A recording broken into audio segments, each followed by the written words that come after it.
రాష్ట్రంలో ఎన్నికల సమయం దగ్గర పడుతున్న కొద్దీ అన్ని పార్టీలు ప్రచారాల్లో దూసుకుపోతున్నాయి.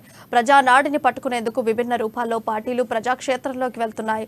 అగ్రనేతల టూరులు, మేనిఫెస్టోలు, స్థానికంగా నెలకొన్న సమస్యలు ఇవన్నీ కలిపితే ప్రధాన పార్టీల పెద్దల రాకలు ఇవన్నీ రాష్ట్రంలో ఉత్కంఠ పరిణామాలు నెలకొన్నాయి. రోజు రోజుకు రాజకీయ రణక్షేత్రం ఎన్నికల యుద్ధ వాతావరణాన్ని తలపిస్తుందని చెప్పాలి.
బ్రేకింగ్ న్యూస్ చూస్తున్నాం. రాష్ట్రంలో ఎన్నికల సమయం దగ్గర పడుతున్న కొద్దీ అన్ని పార్టీలు ప్రచారంలో దూసుకుపోతున్నాయి. ప్రజానాడిని పట్టుకునేందుకు విభిన్న రూపాల్లో పార్టీలు ప్రజాక్షేత్రంలోకి వెళ్తున్నాయి. అగ్రనేతల టూరులు, మేనిఫెస్టోలు, స్థానికంగా నెలకొన్న సమస్యలు ఇవన్నీ కలిపితే ప్రధాన పార్టీల పెద్దల రాకలు ఇవన్నీ రాష్ట్రంలో ఉత్కంఠ పరిణామాలు నెలకొన్నాయి. రోజు రోజుకు రాజకీయ రణక్షేత్రం ఎన్నికల యుద్ధ వాతావరణాన్ని తలపిస్తుందని చెప్పాలి.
రాష్ట్రంలో ఎన్నికల సమయం దగ్గర పడుతున్న కొద్దీ అన్ని పార్టీలు ప్రచారంలో దూసుకుపోతున్నాయి. ప్రజానాటిని పట్టుకునేందుకు విభిన్న రూపాల్లో పార్టీలు ప్రజాక్షేత్రంలోకి వెళ్తున్నాయి. అగ్రనేతల టూరులు, మేనిఫెస్టోలు, స్థానికంగా నెలకొన్న సమస్యలు ఇవన్నీ కలిపితే ప్రధాన పార్టీల పెద్దల రాకలు ఇవన్నీ రాష్ట్రంలో ఉత్కంఠ పరిణామాలు నెలకొన్నాయి.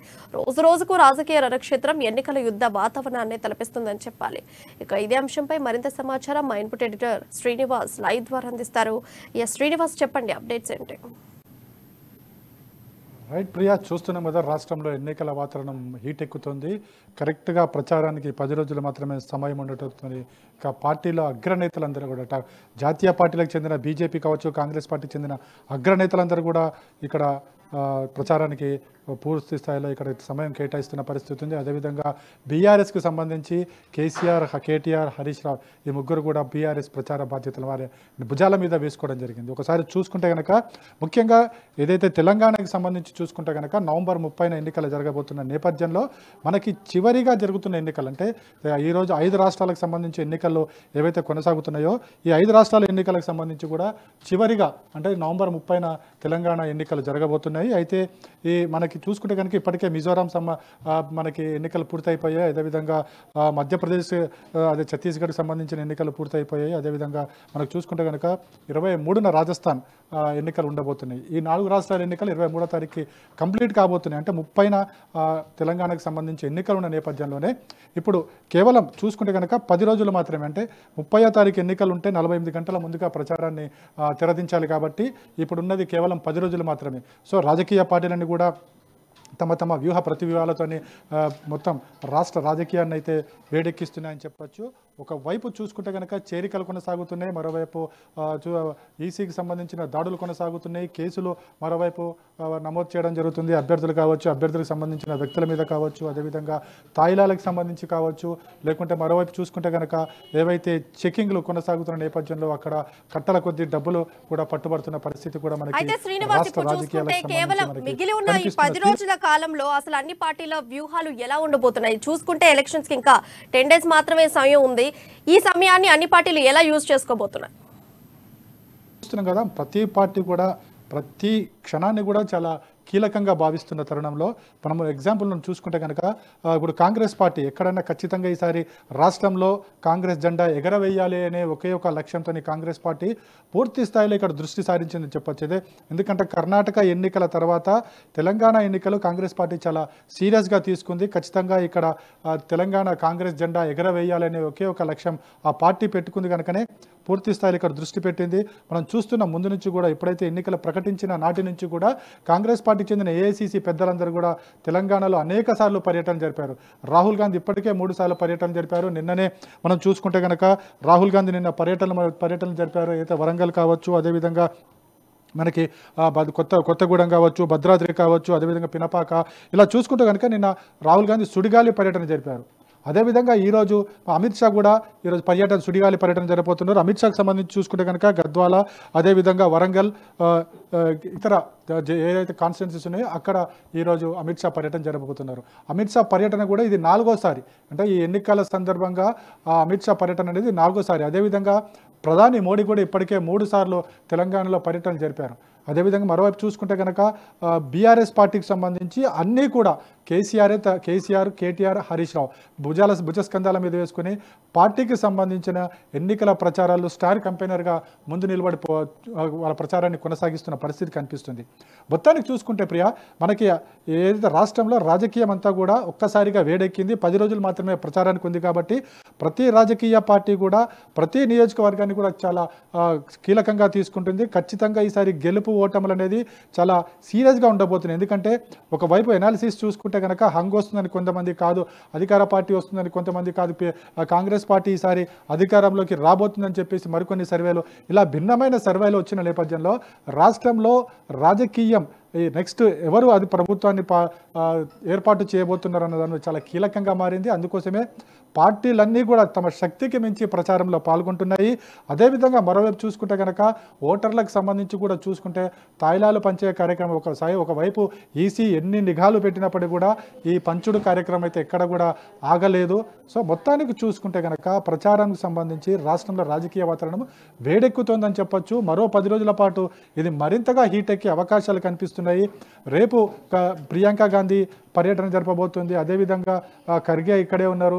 మళ్ళీ రాహుల్ గాంధీ 23 తర్వాత, ఎందుకంటే 23 లోపల మనకి రాజస్థాన్ ఎన్నికలు పూర్తవుతాయి కాబట్టి రాజస్థాన్ ఎన్నికల తర్వాత మొత్తం జాతీయ పార్టీల ముఖ్య నేతలందరూ కూడా తెలంగాణలోనే తిష్ట వేయబోతున్నారు. ఏఐసీసీకి సంబంధించి కాంగ్రెస్ పార్టీకి సంబంధించిన ముఖ్యమంత్రులు రాబోతున్నారు. అదేవిధంగా ఆయా రాష్ట్రాలకు చెందిన పీసీసీ అధ్యక్షులు ఇక్కడ ఉండబోతున్నారు. ఏఐసీసీకి చెందిన రాహుల్ గాంధీ కావచ్చు, ప్రియాంక గాంధీ కావచ్చు, ఖర్గే కావచ్చు, అదేవిధంగా సోనియా గాంధీ కావచ్చు, ఇలా చెప్పుకుంటూ పోతే ఏదైతే కాంగ్రెస్ పార్టీలో కీలక నేతలందరూ కూడా తెలంగాణలో ఉండి 23 తర్వాత ఇక్కడ చాలా ప్రచారాల మీద ప్రతి నియోజకవర్గం మీద కూడా చాలా కీలకంగా భావించి కాంగ్రెస్ పార్టీ ప్రచారం చేస్తుంది.